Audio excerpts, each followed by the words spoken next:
আজকে 2রা মে, কালকে 3রা মে, তারপর 4ঠা মে। এতক্ষণে ক্লিয়ার ছবি, পিকচার ক্লিয়ার। গলসির যে প্রার্থী তৃণমূলের অলোক মাঝি, তো ওর সঙ্গে জামালপুরে আমার লাস্ট ইন্টারভিউ হয়েছিল। বাকি যারা আছে প্রত্যেকেই সেনাপতি। অলোক, জামালপুরে দামোদরের পরে দেখা হয়েছিল, ইন্টারভিউ হলো আমাদের। তো যাই হোক, পরবর্তীকালে দল সিদ্ধান্ত নিয়ে আমাকে গলসিতে পাঠিয়েছে, পুরোনো জায়গা। তো হাওয়া কোন দিকে বুঝছে? হাওয়া তো তৃণমূল কংগ্রেসের হাওয়া, হাওয়া তো কোনো প্রবলেম নেই। যেখানেই যাবে সেখানেই চারদিকে ঘাস ফুলের স্নিগ্ধ বাতাস। মানে ঘাস কি ছাটা হয়ে গেছে নাকি? হ্যাঁ, না ঘাস আর ফুল তো থাকবেই। প্রকৃতির সৌন্দর্য চারিদিকে শোভাবর্ধিত হবে, এটাই তো নিয়ম। তারপরে এই কাল বৈশাখী হয়েছে, হালকা বৃষ্টি হয়েছে, ঘাস আর ফুল আরো অনেকটা উজ্জীবিত হয়েছে। বল কি সুইং করবে? হ্যাঁ, বল সুইং করবে নাকি ইয়র্কার হয়ে যাবে? না, যারা আছে অপরদিকে তারা তো বৃষ্টি পড়বে, যারা ভাবছে তারা তো আর তাদেরকে আর খুঁজে পাওয়া যাবে না। 4 তারিখের পরে আর খুঁজে পাওয়া যাবে না।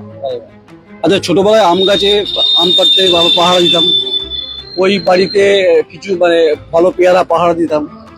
আর রাজনীতির ময়দানে তোমাকে পাহারা দিতে হচ্ছে, মানে ভোট পাহারা দিচ্ছে, এই স্ট্রং রুম পাহারা দিচ্ছে। ওই পাহারার সঙ্গে পাহারা পার্থক্য আছে একটা।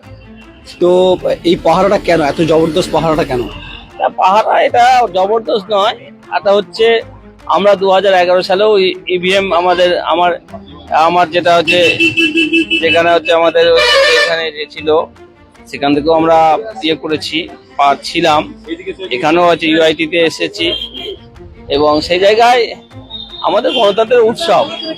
দেখবেন দুর্গাপূজা যখন হয় না, দুর্গাপূজা হয় যখন থেকে ম্যাট বাঁধা হয়, আমরা যখন ছোট ছিলাম সে ম্যাট বাঁধা থেকেই সেই মূর্তিকার যে কারিগর তৈরি করতেন, আমরা চোখ করে বসে থাকতাম। তারপর আস্তে করে রং দেওয়া হতো, আবার মানে তারপরে হচ্ছে শাড়ি পরানো হতো।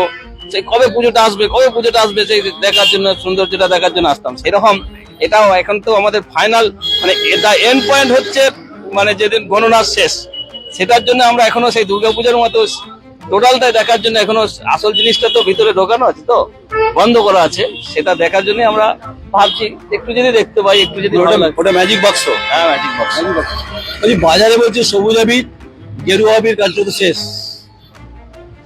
সবুজ আবিরটা শেষ তো হবে, এটা তো সবাই জানে। না, গেরুয়া আবির শেষ। ওইসব একটু হাওয়া দিচ্ছে, বুঝতে পারছেন তো। কাউন্টিং এ আসার জন্য তো তারা যারা বলছে তাদের সেই কি বলছে, তাদের এজেন্টদের আনতে হবে, তো এটুকু তারা তো বলবেই।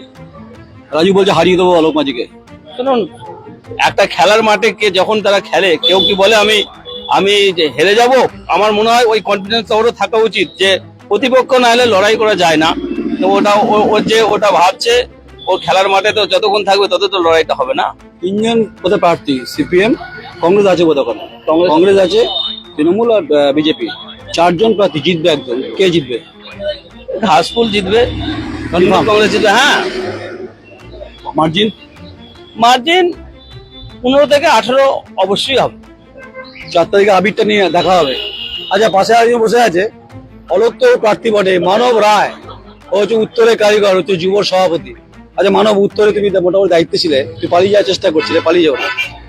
আবির মোটামুটি যা বাজারে রয়েছে দেখছি, তাতে সবুজ আবির আর গেরুয়া আবিরের মোটামুটি মার্কেট শেষ হয়ে গেছে। তো কলকাতাতে আনতে হবে। দেখুন, আমাদের সর্বভারতীয় সাধারণ সম্পাদক, আমাদের সবার সেনাপতি, সবার নেতা অভিষেক বন্দ্যোপাধ্যায় একটা পোস্ট করেছিলেন কদিন আগে, আমিও আপনি হ্যাঁ পোস্টটা দেখেছেন। দেখে যে সবির আবির খুব ক্রাইসিস বাজারে, তাড়াতাড়ি না, গেরুয়া আবিরও ক্রাইসিস রয়েছে খুব। সেটা আপনাদের মিডিয়া হয়তো ইয়ে করতে পারে, কিন্তু সবকিছু মিডিয়ার দোষ, সবকিছু মিডিয়ার দোষ। বাস্তবেতে গেরুয়া আবিরের পশ্চিমবঙ্গে কোনো জায়গা সব ছেড়ে দিয়ে মিডিয়াকে ধর নাকি? তা নিশ্চিতভাবে সবুজ আবির বাজারে ক্রাইসিস হয়েছে, এটা আপনি বলে নয়, যারা বাজারে আমাদের এখানে যেটা বাজার আছে, হোলসেলার আছে আবিরের, তারাও বলছেন যে সবুজ আবির বাজারে পাওয়া যাচ্ছে। 2 নম্বর অবস্থা কি, 1 নম্বর অবস্থা কি? নিশ্চিতভাবে আমাদের ক্যান্ডিডেট, আমাদের ব্লক থেকে যেটা এন্টায়ার টিম এবং ব্লকের সবাই মিলে বলেছি, 50,000-এর বেশি ভোটে দল জিতবে। যেদিন রেজাল্ট বেরোবেন 4 তারিখে এই টাইমে উনি মিলিয়ে নেবেন আমাদের ব্লক থেকে, এবং গোটা পূর্ব বর্ধমানে 16টা সিটের মধ্যে সব থেকে বেশি ভোটে বর্ধমান উত্তর জিতবে। অলোক, আমি বলছি যে অনেক কাজ বাকি রয়েছে। তোমার 16 সালের অসম্পূর্ণ কাজ করে তুমি 21-এ চলে যাও জামালপুরে, ফলে আবার 26-এ যদি জিতে আসো, স্বাভাবিকভাবে মানুষের চাহিদার প্রশ্নে, ক্রমবর্ধমান চাহিদার প্রশ্নে, বাজার, কর্মসংস্থান, শিক্ষা, অগ্রগতি, নারীদের অধিকারের প্রশ্নে অনেক কাজ আছে। কোন কোন কাজগুলো ফার্স্ট বেছে নেবে? দেখুন, আমার একজন বিধায়ককে 5 বছরে তার কাজ সম্পূর্ণ করতে পারে না, যেটা আমি না করতে পেরেছি গলসিতে করতে পেরেছিলাম না, আমি জামালপুরে করতে পেরেছি। যাই হোক, আমার পুরনো কেন্দ্র গলসিতে আমি ফিরে এসেছি। সেই জায়গায় আমার ফার্স্ট প্রায়োরিটি হচ্ছে, এর আগেও আমি এটা দিয়েছিলাম, আমার প্রস্তাবে ছিল, যেটা হচ্ছে মানে আউস গ্রামের সঙ্গে মানে গলসি টু এর কানেক্টিভিটি, যেটা হচ্ছে তকিপুরের ব্রিজ, খড়ির উপর ব্রিজ, এটা আমার 1 নম্বর প্রায়োরিটি আছে। ওই একইভাবেই আছে, যেটা হচ্ছে আমাদের হচ্ছে একটা নদী আমাদের লোহাপুরে একটা ছোট সাঁকুর নদী আছে, সেই নদীটাকে আমাকে সেই নদীর উপর একটা ছোট একটা ব্রিজ করতে হবে। সেখানে আমার ওটাকে আমরা প্রায়োরিটি হিসেবে গুরুত্ব দিয়েছি। কুকুই নদীর উপরে আমার একটা ব্রিজ করতে হবে, কারণ 2019 সালে যখন আমাদের দিদিকে বলো অনুষ্ঠানগুলো হচ্ছিল, সেই সময় আমি গিয়েছিলাম। প্রচারের সময় মানুষ আমাকে বলেছে, দাদা আপনি বলে গেছিলেন, এটা হলো না কেন? আমি বললাম, দিদি দেখুন, আমাকে নেক্সট টাইম আমাকে জামালপুরে নিয়ে চলে গেল, আমার তো কিছু করার নাই। তবে আমরা ওটা দল নিয়ে গেছে, তুমি তো যাওনি, তোমার দল নিয়ে গেছে, তাই আমার কুকুই নদীর ব্রিজটাও ওটাও আমার এর মধ্যেই আছে। এটা হচ্ছে 1 নম্বর প্রস্তাবের মধ্যে এগুলো পড়ছে। 2 নম্বর প্রস্তাব হচ্ছে অ্যান্ডারসন আমলে যে রন্ডিয়া গেট আছে, যে আমাদের যেখান থেকে আমাদের জলটা পাস করা হয়, সেই জায়গায় সৌন্দর্যায়নের জন্য আমাদের হচ্ছে চাকতিতুল রন্ডিয়া ইকো পার্কের একটা পরিকল্পনা আছে, যেটা 16 সালে আমি দিয়েছিলাম। সেই সময় ডিএম সাহেব ছিলেন সৌমিত্র মোহন মহাশয়। সেটাকে আমি আবার নতুন করে ওই ইকো পার্কটা তৈরি করার জন্য একটা চিন্তা ভাবনা রেখেছি। তৃতীয়ত, আমাদের একটা পুরনো ডিবিসি ক্যানেল আছে, যেটা হচ্ছে কসবা থেকে হয়ে, যে রন্ডিয়া হয়ে বা আমাদের হচ্ছে পাড়াজ হয়ে যেটা ভাষাপুরে মিশছে, সেটা দেখবেন অনেকটা চওড়া, অনেকটা দীর্ঘ।